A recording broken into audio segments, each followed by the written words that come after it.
அனைவருக்கும் வணக்கம். திருவள்ளுவரை சந்திப்போம், திருக்குறளை பற்றி சிந்திப்போம் என்ற கருத்தாக்கத்தில் நாம் தொடர்ந்து திருக்குறளை பற்றி சிந்தித்து வருகிறோம். வணக்கம் உள்ளவரை வணக்கம். தங்களுக்கு என்ன வேண்டும் மறக்காமல் சப்ஸ்கிரைப் பண்ணிட்டு பாருங்கள். இது நடுநிலைமை, இது சிறந்த நடுநிலைமை.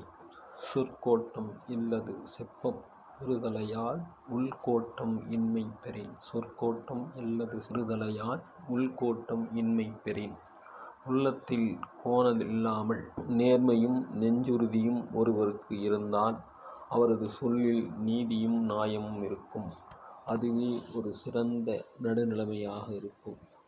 எந்த ஒரு பதற்றமும் இல்லாமல் அவன் செயல்படுவான் என்று குறிப்பிடுகிறார்.